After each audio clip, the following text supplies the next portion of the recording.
ஆரம்பத்துல இருந்து அந்த தவறு செய்த டிவிகே நிர்வாகி அவர்களுக்கு பாதுகாப்பு கொடுக்கிற சட்டமன்ற உறுப்பினர் சரவணன் இவங்க மேல நடவடிக்கை எடுக்கணுங்கிறத நாங்க தொடர்ந்து சொல்றோம். தவறு செய்கிற கிரிமினல்களை கட்சிக்குள் வைத்துக் கொண்டு பெண்களுக்கு நான் பாதுகாப்பு கொடுப்பேன் அப்படின்னா அது அவ்வளவு பொருத்தமாக இல்லை.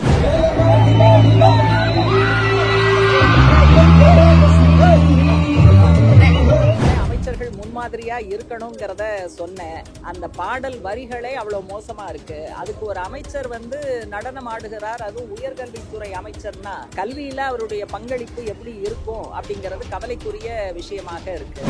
சூலூர்ல பாதிக்கப்பட்ட சிறுமியோட தாயார் மேலேயே அலிகேஷன் உருவாக்குனாங்க. விஜய் அவருடைய விவகாரத்து வழக்குல சங்கீதா அவர்கள் மேலேயும் ஒரு அலிகேஷன் உருவாக்குறாங்க. இந்த சூலூர்ல பாதிக்கப்பட்ட குழந்தையினுடைய தாயை பழி சொல்வதுங்கிறது உண்மை குற்றவாளியை தப்பிக்க விடுகிற விஷயம். விவாகரத்து பிரச்சனை வெளியில வந்த உடனே பல டிவிகே உறுப்பினர்கள் சங்கீதாவை ரொம்பவும் தரக்குறைவாக சமூக ஊடகத்துல பதிவு செஞ்சாங்க. அப்ப நாங்க தலையிட்டோம். அது அவங்கவுங்க குடும்ப விஷயம். நீங்க அவங்கள தரம் தாழ்த்தி பேசுவது சரியில்லைங்கிறத நாங்க அப்பவே சொன்னோம். மாஃபியா பத்தி நானும் ஊடகங்கள்ல தான் படிச்சேன். எதுக்கு தவறான தகவல்களை, கதைகளை சமூக வலைத்தளத்திலையும் ஊடகங்கள்லையும் இறக்கி உண்மை குற்றவாளிகளை பாதுகாக்கக்கூடிய ஏற்பாடை பண்ணக்கூடாதுங்கிறது தான் நாங்க சொன்னோம். மேடம், பொதுவாக போதைப் பொருள் கடந்து சிறுவர் சிறுமிகள் இவங்கெல்லாம் அபியூஸ் ஆகிறது நெருங்கிய நட்பு வட்டத்தில் நெருங்கிய உறவினர்கள் தான் தொடர்ந்து நடைபெறுது. இது இந்த மாதிரி சமூகம் உருவாக காரணம் என்ன நினைக்கிறீங்க? இல்ல, சமூகம் இன்னைக்கு பல விதங்கள்லையும் சீர்கெட்டு போய்கிட்டு இருக்குங்கிறத தான் பாக்குறோம். அதனுடைய ஒரு வெளிப்பாடு தான் இந்த பழக்கம். இல்லைன்னா 3 வயது குழந்தை ஒரு கும்பல் பாலியல் வல்லுறவுக்கு உள்ளாக்கப்படும்னு நம்ம சில வருஷங்களுக்கு முன்னால எல்லாம் நினைச்சே பார்த்திருக்க மாட்டோம்.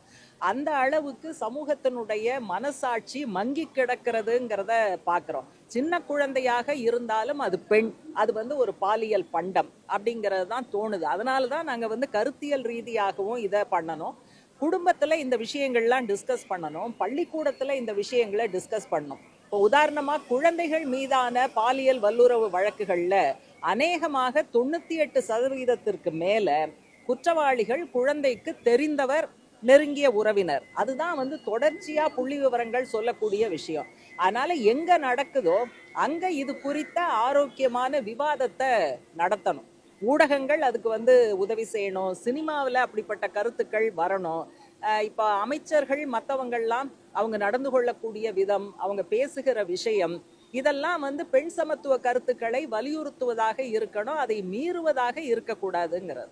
நீங்கள் பேசும்பொழுது கட்சிக்குள்ளே இருந்தாலும் சொல்லுவீங்க. நேற்றும் இன்றும் ஒரு மிகப்பெரிய சர்ச்சையானது எம்எல்ஏ சரவணன் அப்படிங்கிற ஒரு சிறுவைகண்டத்தில் ஒரு பெண் பாலியல் வன்கொடுமைக்கு ஆளாயிருக்காங்க.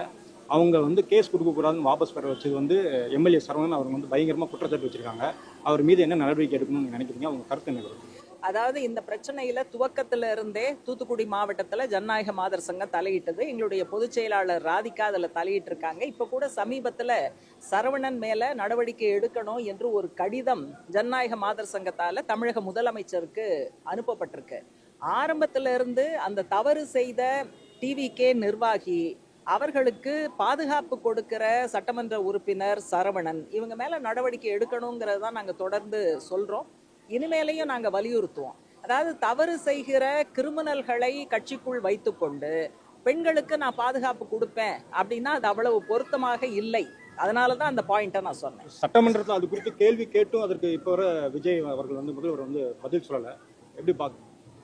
இல்ல, அதான் சிங்கப்பெண் படை என்பது நல்ல விஷயம். அதுக்கு 2500 காவலர்களை புதுசா நியமனம் செய்வேன் அப்படின்னு சொன்னதும் நல்ல விஷயம். ஆனா பிரச்சனை என்னன்னா, பெண்கள் குழந்தைகள் மீதான வன்முறை ஒரு கருப்பு வெள்ளை போன்ற எளிதான விஷயம் கிடையாது. சிங்கப்பெண் படை அதுல ஒரு அம்சம். ஆனா ஒட்டுமொத்தமாக ஒரு பரந்துபட்ட பார்வையோடு காம்ப்ரிஹென்சிவாக ஒரு கொள்கை அப்படிங்கிறது இருக்கணும்.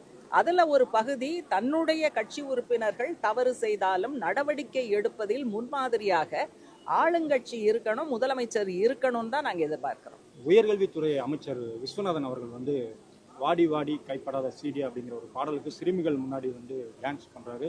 கூடுதலாக அந்த சிறுமிகளை அவர் அணுகிய விதம் பயங்கரமான விமர்சனத்துக்கு உள்ளா இருக்குது. அது ஒரு லிமிட் இல்லாத ஒரு எல்லை மீறிய ஒரு சீண்டல் தீண்டல் அப்படின்னு விமர்சனம் வருது. இது குறித்து உங்க கருத்து? அதான் நான் ஏற்கனவே சொன்னேன், அமைச்சர்கள் முன்மாதிரியா இருக்கணுங்கிறத சொன்னேன்.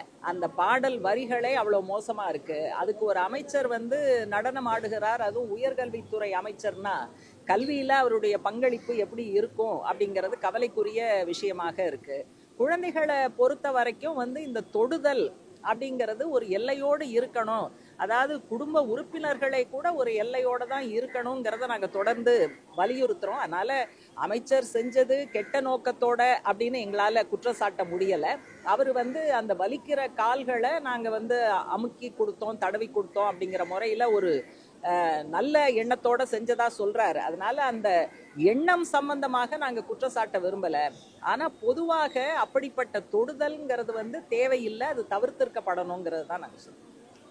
ஓகே, குழந்தைகள் மீதான வன்முறை திடீர்னு வந்துருச்சுன்னு நாங்க சொல்லல, இந்த ஆட்சியில வந்துருச்சுன்னு நாங்க சொல்லல. தொடர்ந்து இது நடக்கிறது. கடந்த கால ஆட்சி, திராவிட முன்னேற்ற கழக ஆட்சி சில நடவடிக்கைகளை எடுத்திருக்காங்க நிச்சயமா. இப்போது வந்திருக்கக்கூடிய அரசாங்கம் அதுல இருந்த பலவீனங்களை கூட களைந்து இன்னும் மேம்பட்ட முறையில நடவடிக்கைகள் எடுக்கணும் அப்படிங்கிறத வலியுறுத்துறோம். இதை வந்து வெறும் சட்டம் ஒழுங்கு பிரச்சனையாக அல்லது குற்றத்தை தடுக்கக்கூடிய ஒரு ரொட்டீன் விஷயமாக பார்க்க கூடாது. இது வந்து பெண்களை பற்றிய கருத்தியல் ரீதியான மோசமான விஷயம் நிலவுது. பெண்கள் வந்து ஒரு போகப் பொருள், பாலியல் பண்டம், அவங்கள வந்து எது வேண்டுமானாலும் செய்ய முடியும். அதனால கருத்தியல் ரீதியான ஒரு மிகப்பெரிய விழிப்புணர்வு பிரச்சாரத்தை நிச்சயமாக தாவேகா அரசாங்கம் நடத்தணும். அடுத்து காவல்துறையினுடைய தலையீடு நடவடிக்கை, ஸ்டாண்டர்ட் ஆபரேட்டிங் ப்ரொசீஜர்னு சொல்லுவாங்க. ஒரு புகார் வந்ததென்றால் அடுத்தடுத்து என்ன செய்ய வேண்டும், எத்தனை நாட்களுக்குள் செய்ய வேண்டும், யாருக்கு ரிப்போர்ட் செய்ய வேண்டும் அப்படிங்கிற இந்த ஸ்டாண்டர்ட் ஆபரேட்டிங் ப்ரொசீஜர் பெண்கள் குழந்தைகள் மீதான வன்முறை சம்பவங்கள்ல குற்றங்கள்ல கராராக அமல்படுத்தப்படணும். அடுத்து போதுமான காவலர்கள் வேணும். அதே போல நீதிமன்றத்துக்கு போனா ரொம்ப தாமதமாகும் நீதி மறுக்கப்பட்ட நீதின்னு சொல்லுவாங்க. அதனால போதுமான public prosecutor, special public prosecutor, நீதிபதிகள், நீதிமன்ற அலுவலர்கள், சிப்பந்திகள்னு எல்லா மட்டங்கள்லயும் இருக்கக்கூடிய வேக்கன்சிய அவங்க வந்து ஃபில்அப் பண்ணா ஒரு குறுகிய காலத்துல இந்த பிரச்சனைகள்லாம் கையாளப்படும். அடுத்தது வந்து பள்ளியிலிருந்தே, பாடத்திட்டத்திலிருந்தே இது சம்பந்தமான விழிப்புணர்வை மாணவ மாணவிகளுக்கும் ஆசிரியர்களுக்கும், ஏன்னா பல சமயங்கள்ல பள்ளிகள்ல ஆசிரியர்களே இந்த குற்றத்திற்கு காரணமாக இருக்கிறார்கள். எனவே அந்த மட்டத்திலையும் முறையான கண்காணிப்பு என்பது வேண்டும்.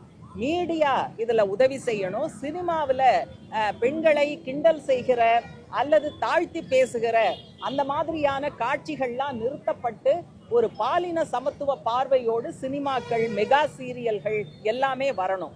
அரசியல் கட்சிகள் அவர்களுடைய உறுப்பினர்கள் குடும்ப வன்முறையில ஈடுபடக்கூடாது, போதை பழக்கத்துல ஈடுபடக்கூடாது, மதுபான பழக்கத்துல ஈடுபடக்கூடாது. மீறினால் நடவடிக்கை அப்படிங்கிற கராரான ஒரு இடத்துக்கு அரசியல் கட்சிகளும் வரணும். குறிப்பா ஆளுங்கட்சி என்கிற முறையில தாவேகா இதுல ரொம்ப சீரியஸா இருக்கணும்னு நாங்க எதிர்பார்க்கிறோம். ஏன்னா இப்ப வெளிவந்திருக்கக்கூடிய பல வழக்குகள்ல குற்றம் சாட்டப்பட்டவர்கள் தாவேகா நிர்வாகிகள்னு ஊடகங்கள்ல செய்தி வருது. காவல்துறை ஒரு பக்கம் நடவடிக்கை எடுத்தாலும் மறுபக்கம் கட்சியிலிருந்து அவர்கள் மீது நடவடிக்கை என்பது வந்தால்தான் கட்சி நம்மை சும்மா விடாது அப்படிங்கிற ஒரு பயம் என்பது வரும். அதனால அதையும் கண்டிப்பாக இந்த அரசு செய்யணும். அதனால எல்லா விதங்கள்லையும் பல முனைகள்ல இருந்து தடுப்பு நடவடிக்கைகள் என்பது வேண்டும்.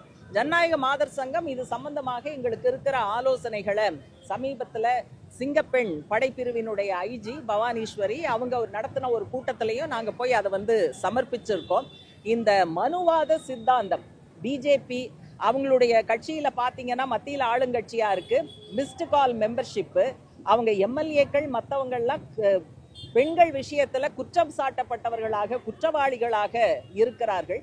அப்படிப்பட்டவர்களை எல்லாம் ஒரு பக்கம் ஊக்குவித்துக் கொண்டு மனுவாத சித்தாந்தத்தின் மூலமாக பெண்களை அடிமையாக வைத்துக் கொண்டு நாங்க வந்து பெண்களை சகோதரிகளாக பார்க்கிறோம், பாதுகாக்க போகிறோம், பேட்டி பச்சாவோ பேட்டி படாவோ அப்படிங்கிற கோஷங்கள்லாம் வெற்று முழக்கங்களாக போகிறது. அதனால எல்லா விதங்கள்லயும் இதுல தலையீடு வேணும் அப்படிங்கறத வற்புறுத்துறோம்.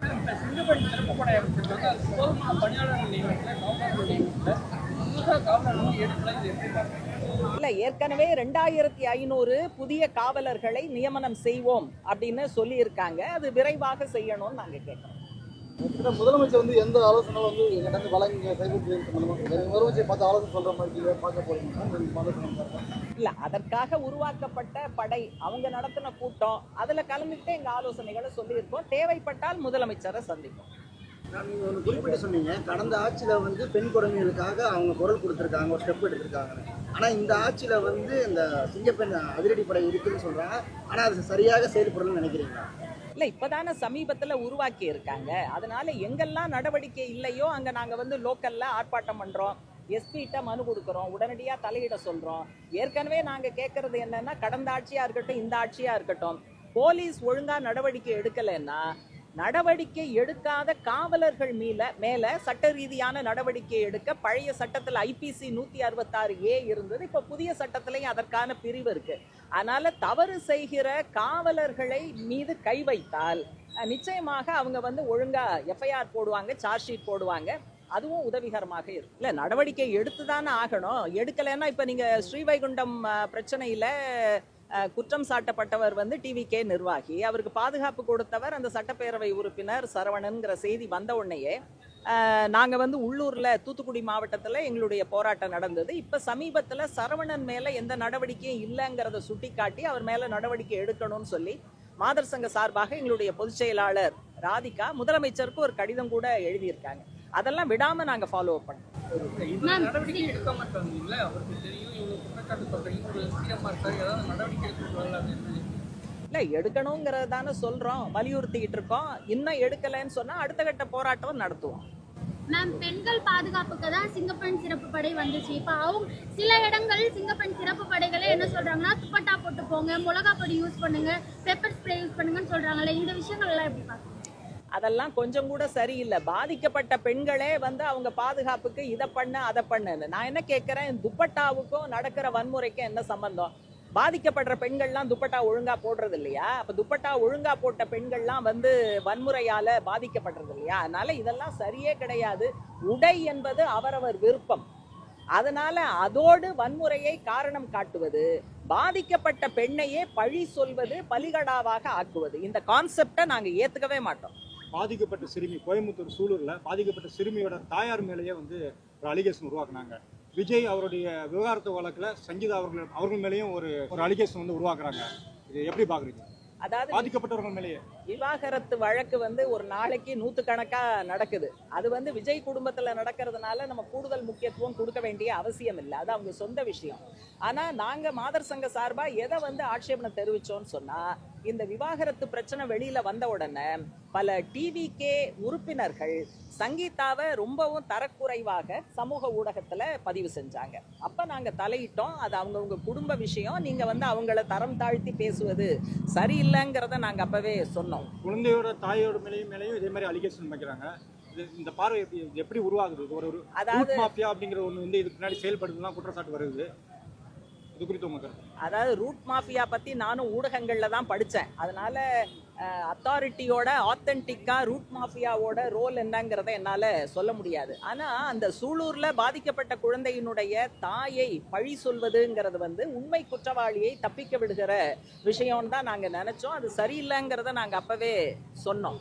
அதாவது ஒவ்வொருத்தரோட நடத்தையை ஆராயறது, அம்மா சரியில்லை, அவங்க குடிச்சிருந்தாங்க, அவங்க தான் வேணும்னு பண்ணாங்கன்னா அது போலீஸ் விசாரிச்சு நடவடிக்கை எடுத்துட்டு போகுது. எதுக்கு தவறான தகவல்களை, கதைகளை சமூக வலைத்தளத்திலையும் ஊடகங்கள்லையும் இறக்கி உண்மை குற்றவாளிகளை பாதுகாக்கக்கூடிய ஏற்பாடை பண்ணக்கூடாதுங்கிறது தான் நாங்க சொல்றோம். மேம், இந்த ஆட்சியில பெண்கள் பாதுகாப்பு மட்டும் இல்லாம மின்தடை இது போன்ற பிரச்சனைகள்லாம் போன ஆட்சியில இருந்தவங்களாலதான் இப்ப நடந்துட்டு இருக்கு. தாவே காப்பு இதுக்கு எந்த சம்பந்தமும் இல்லைன்னு சொல்றாங்க.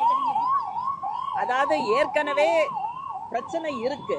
இப்ப வந்து மின்வெட்டை பொறுத்த வரைக்கும் எங்களுடைய தொழிற்சங்க தோழர்கள் சொல்வது என்னன்னா, போதுமான அளவு வந்து மின் வாரியத்துல ஊழியர்கள் இல்ல, ரிட்டையர் ஆனா அந்த இடம் ஃபில்லப் ஆவது கிடையாது. அப்ப ஊழியர்கள் இல்லைங்கிறதுனாலதான் இந்த சிக்கல்கள்லாம் வருது. அதே போல தேய்ந்து போன பாகங்களுக்கு பதிலாக உடனடியாக புதிய பாகங்கள் வாங்குவது, அந்த கருவிகளை மாற்றுவது, இதுல எல்லாம் ஒரு மெத்தன போக்கு இருந்திருக்கு. இதனால்தான் காரணம்னு வருது.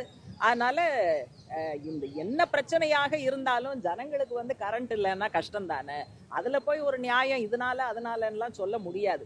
அதனால புதிய அரசாங்கம் டைம் கொடுக்கணும்னா வேற எதுலையாவது டைம் கொடுக்கலாம். ராத்திரி பூரா கரண்ட் இல்லைன்னா அதுல 6 மாசம் டைம் எல்லாம் எப்படி கொடுக்க முடியும்? அதனால டிவிகே அரசாங்கம் இந்த மின்வெட்டு விஷயத்துல கூடுதலாக கவனம் செலுத்தி அதை அட்ரஸ் பண்ணணுங்கிறத நாங்க வலியுறுத்தோம்.